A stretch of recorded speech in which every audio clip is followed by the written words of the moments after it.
नमस्कार, आप देख रहे हैं न्यूज 18 बिहार झारखंड और मैं हूं आपके साथ लक्ष्मी। झारखंड बीजेपी की आज एक बैठक होने वाली है। ये बड़ी खबर रांची से सामने आ रही है। रांची प्रदेश कार्यालय में समीक्षा बैठक की जानी है। झारखंड के चुनाव परिणाम पर समीक्षा की जाएगी। विधानसभा चुनाव की तैयारियों पर भी चर्चा होगी। बता दें आपको कि बैठक में नवनिर्वाचित सांसद, पूर्व सांसद, क्षेत्रीय संगठन महामंत्री नागेंद्र त्रिपाठी, प्रदेश संगठन महामंत्री कर्मवीर सिंह, प्रदेश अध्यक्ष बाबूलाल मरांडी, नेता प्रतिपक्ष अमर बावरी भी इस दौरान वहां पर मौजूद रहेंगे। तो आपको बता दें कि लोकसभा चुनाव के नतीजे आ चुके हैं। झारखंड में लोकसभा सीटें जो है वो 14 हैं और ऐसे में बीजेपी, अगर बात करें एनडीए की, तो देखिए एनडीए को यहाँ पर इस बार नुकसान हुआ है 5 सीटों पर और इन्हीं नुकसान को लेकर के ये बैठक की जाएगी कि आखिर नुकसान कैसे हुआ। चर्चा की जाएगी चुनाव रिजल्ट पर कि और कहां सुधार करने की जरूरत है। चुनाव परिणाम पर समीक्षा की जाएगी। देखिए, पिछली बार अगर बात की जाए तो पिछली बार बीजेपी के पास 11 सीट थी अकेले और बीजेपी की सहयोगी दल एक आजसू के पास 1 सीट थी, यानी कि एनडीए के पास 12 सीटें थी झारखंड में। लेकिन इस बार नुकसान हुआ है बीजेपी को 3 सीटों पर और कुल मिलाकर के बात की जाए तो 5 सीट पर हार मिली है। तो ऐसे में मंथन की अब जरूरत पड़ रही है और इसी वजह से ये बैठक बुलाई गई है ताकि चुनाव परिणाम पर समीक्षा की जा सके। तो इस बार जो है बीजेपी को वहां पर 8 सीटें मिली हैं और आजसू को 1 सीट मिली है। तो साथ ही साथ आपको बता दें कि इस बार जेएमएम की सीटों पर जेएमएम जो है वो अपनी सीटों में इजाफा किया है। कांग्रेस को भी 1 सीट इस बार जो है ज्यादा मिली है पिछले बार की तुलना में। तो 2019 की तुलना में अगर बात की जाए तो इस बार एनडीए को नुकसान हुआ है झारखंड में। ज्यादा जानकारी देंगे संवाददाता निरंजन सिंह, रांची से हमारे साथ जुड़ रहे हैं। निरंजन, देखिए 2019 के लोकसभा चुनाव रिजल्ट की बात करें और 2024 के, तो नुकसान हुआ है काफी एनडीए को और इसी वजह से आज बैठक भी बुलाई गई है ताकि समीक्षा की जाए। इससे जुड़ी क्या कुछ जानकारियां आपके पास? बैठक कब शुरू होगी?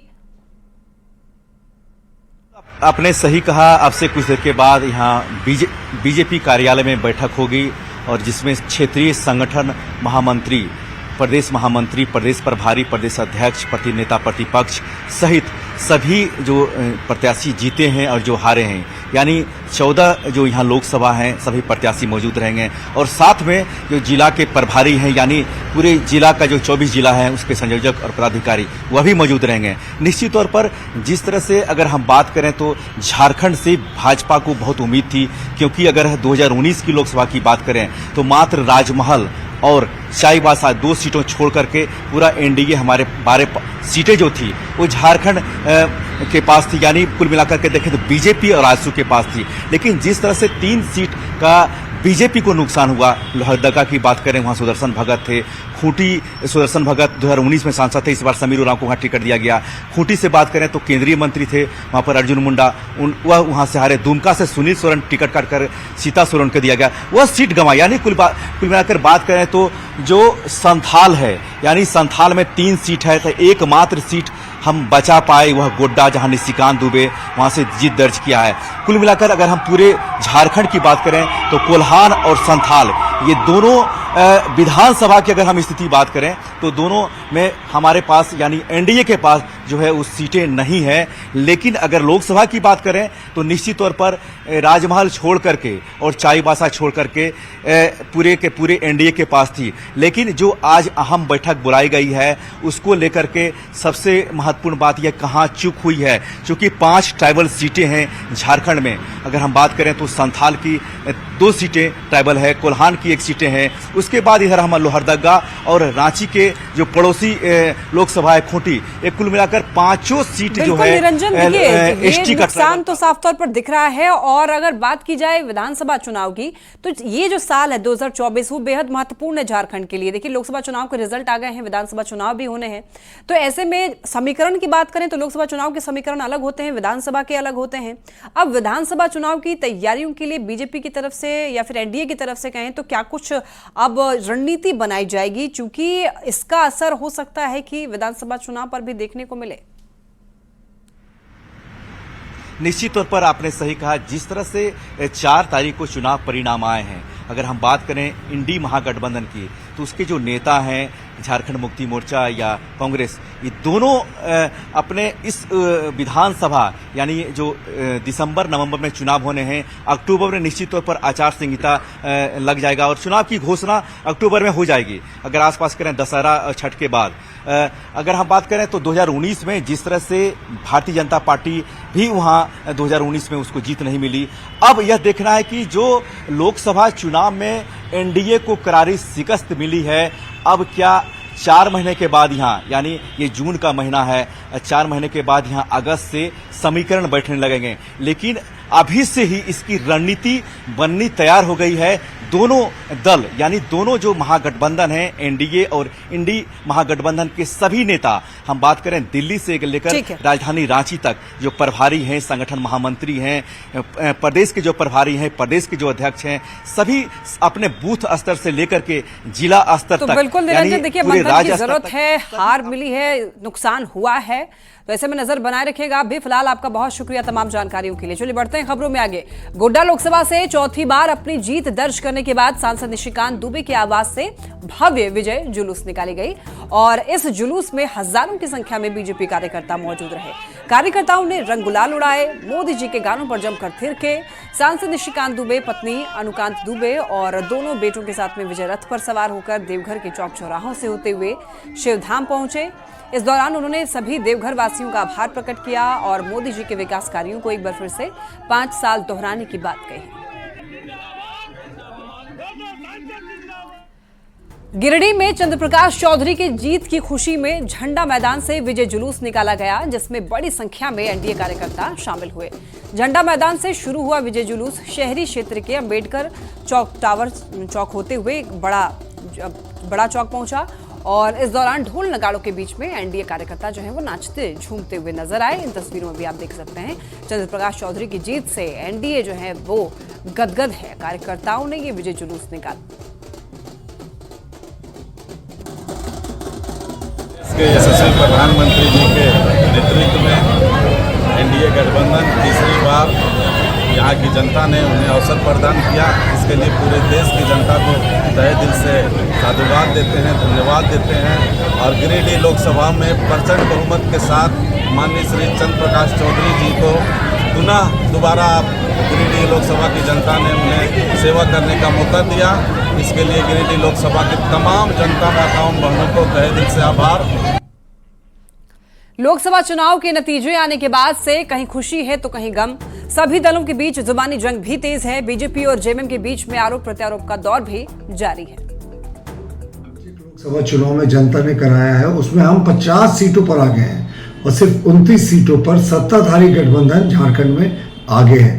तो भाई हम 12 सीटों से 9 सीटों पर आ गए, उस पर ये इस्तीफा मांग रहे हैं। तो इनके मुख्यमंत्री चंपई सोरेन तो खुद अपने सीट से पीछे थे। लोगों ने बेहतर प्रदर्शन किया पिछले बार की तुलना में, और ऐसी परिस्थिति में किया जब हमारे सेनापति, हमारे कमांडर इन चीफ को जेल में डाल दिया गया। उसके बाद भी झारखंड मुक्ति मोर्चा और हमारे इंडिया अलायंस ने 5 जगहों पर जीत दर्ज की और सभी जगह जो 9 जगह हम हारे हैं वहां हार का मार्जिन बहुत कम हुआ। तो ये तो सुखद संकेत है।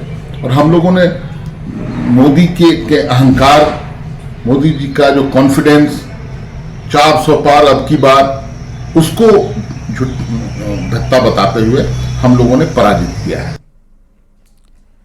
गांडेय उपचुनाव में कल्पना सोरेन की जीत झारखंड की सियासत में नया मोड़ लेकर आई है। उनकी जीत से न सिर्फ पार्टी में उनका कद बढ़ा है, बल्कि चर्चाएं अब ये भी हो रही है कि गांडेय की पहली विधायक बनने वाली कल्पना सोरेन झारखंड की पहली महिला सीएम भी बनेगी।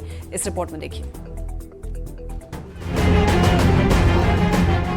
लोकसभा चुनाव का शोर पूरी तरह से खत्म भी नहीं हुआ है और झारखंड में विधानसभा चुनाव की सरगर्मी बढ़ने लगी है। चुनावी परिणाम के बाद नेताओं का उभरता और घटता कद विधानसभा की तस्वीर तय करता नजर आ रहा है। गांडेय में कल्पना सोरेन की जीत और प्रदेश में एनडीए गठबंधन के बेहतर प्रदर्शन ने जेएमएम में कल्पना सोरेन का कद और बढ़ा दिया है। कल्पना गांडेय विधानसभा से जीत दर्ज करने वाली पहली महिला बन गई हैं और इस विजय के बाद सवाल ये कि क्या वो झारखंड की पहली महिला सीएम भी बनेंगी, क्योंकि जेएमएम ने तो कल्पना को वास्तविकता मान लिया है। और 2.5 महीने में ऐसी फिजा बदल दी उस महिला ने, हमारी नेत्री ने, आज दिल्ली तक की सल्तनत हिल गई। एक बोला जाता है ना कि विपत्ति में संपत्ति की प्राप्ति हुई। उन्होंने विधानसभा का चुनाव जीता है, अब मुख्यमंत्री भी बन जाएगी और ये बात सही है कि अब हेमंत सोरेन जी विमर्श का केंद्र नहीं रहे हैं। लोकसभा चुनाव के नतीजों का असर विधानसभा चुनाव में पड़ेगा या नहीं इसका तो पता नहीं, लेकिन पक्ष और विपक्ष के बीच इस्तीफा मांगने का दौर शुरू हो गया है। बीजेपी और जेएमएम एक दूसरे के प्रदर्शन पर सवाल खड़े कर रही है। अब तक तो इस्तीफा दे देना चाहिए था, थोड़ी सी भी अगर नैतिकता इन लोगों में है तो। लेकिन खैर चलिए, इनका अंदरूनी मामला है। बाबूलाल मरांडी जी को तो चंपई सोरेन जी 14 सीट से 5 सीट पर पहुंच गए, तो इस्तीफे की शुरुआत तो उनको करनी चाहिए। हमारा क्या कॉल है वो तो हम देखेंगे। लोकसभा चुनाव के परिणाम आने के बाद झारखंड की राजनीति की धारा और दिशा दोनों बदलती नजर आ रही है। जेएमएम और बीजेपी दोनों ओर से उनके नेताओं के इस्तीफे मांगे जा रहे हैं। ऐसे में इस्तीफा कौन देता है या नहीं, यह देखने वाली बात होगी। लेकिन इस्तीफा मांगने के इस दौर में कल्पना सोरेन झारखंड की इस राजनीति का आज का सच बन चुकी हैं। कैमरामैन संजीत तिवारी के साथ संजय कुमार सिन्हा, न्यूज़ 18 रांची। और अब खबर लोहरदगा से बताते हैं, जहां पर एएसआई धर्मेंद्र सिंह की गोली मारकर हत्या कर दी गई। सिपाही अनंत सिंह मुंडा पर गोली मारने का आरोप लगा है। सिपाही अनंत सिंह मुंडा की मानसिक स्थिति ठीक नहीं बताई जा रही है। एएसआई लोकसभा चुनाव में ड्यूटी खत्म करके वापस अपने घर लौटा था, उसी समय गोली मारकर उसकी हत्या कर दी गई। सूचना मिलते ही पुलिस महकमे में हड़कंप मचा हुआ है। फिलहाल पुलिस ने मामला दर्ज कर लिया है, आगे की कार्रवाई भी शुरू कर दी है। 12 घंटे के बाद भी आरोपी सिपाही को 12 घंटे के बाद ही आपको बता दें, आरोपी को पुलिस ने गिरफ्तार कर लिया है। सिपाही ने ताबड़तोड़ फायरिंग की थी। बता दें आपको कि 12 घंटे के बाद में आरोपी सिपाही गिरफ्तार है। और खबर ये भी सामने आ रही कि सिपाही की मानसिक स्थिति जो है वो ठीक नहीं है। एएसआई धर्मेंद्र सिंह की हत्या कर दी गई। बता दें चलें आपको, चुनाव ड्यूटी से घर लौटा था और उसी समय गोली मारकर उसकी हत्या कर दी गई।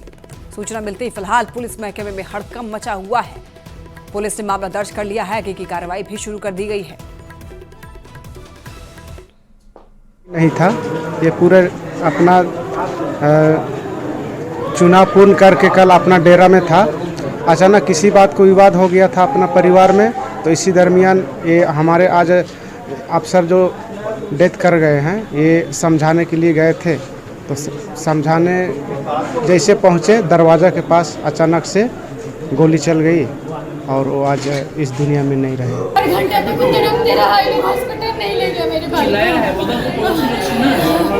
बचाओ बचाओ चिल्ला रहा था, एसपीडीएस पे बैठ के वीडियो बना रहा था। ये प्रचार किया जा रहा है रात से कि उस लड़के का मानसिक स्थिति ठीक नहीं था, इसीलिए उसने गोली चलाया।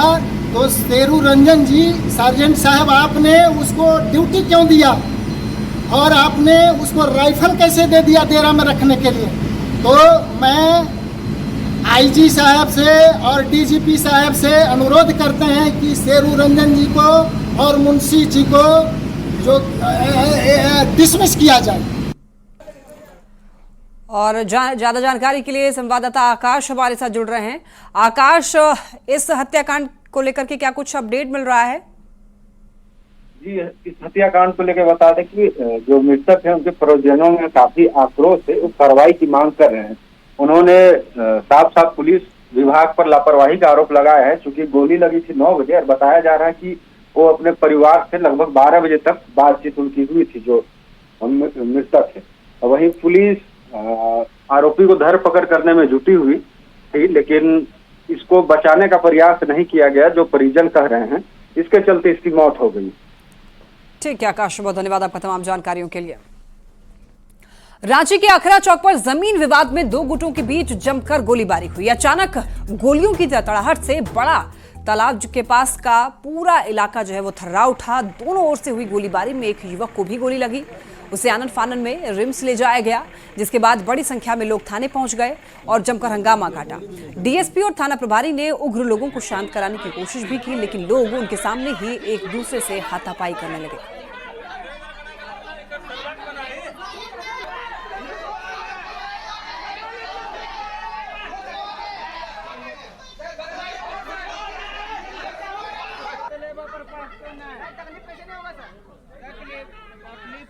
रांची के कोतवाली थाना क्षेत्र स्थित पुरानी रांची में एक बड़ी घटना हुई है। बता दें कि यहां पर जमीन विवाद को लेकर दो पक्षों के बीच मारपीट हुई, जिसके बाद आक्रोशित भीड़ के द्वारा जो है वो मारपीट तो की गई, वहीं पत्थरबाजी भी की गई है। देख सकते हैं जो निशान हैं वो भी जाहिर तौर पर यहां पर देखने को मिल रहे हैं। कई गाड़ियों के शीशे टूटे हैं तो कई घरों में तोड़फोड़ भी की गई है। साफ तौर से अगर बात करके तो इस पूरे मारपीट के दौरान जो है वो गोलीबारी की भी वारदात हुई, जिसमें कि एक व्यक्ति जो है वो बुरी तरह से घायल हो गया।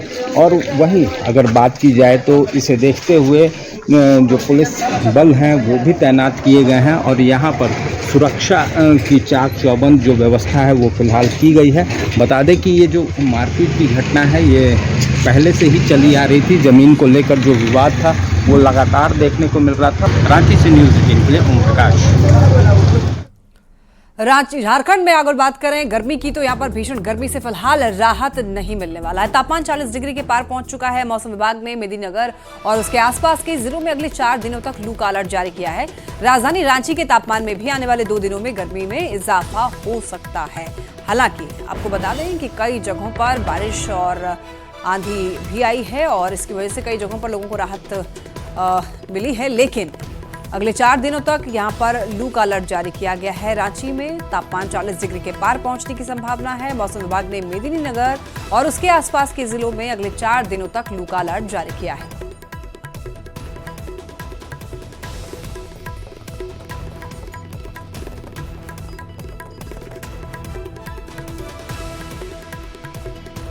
और इसी के साथ इस बुलेटिन में इतना ही। चलते चलते एक नजर सुर्खियों पर।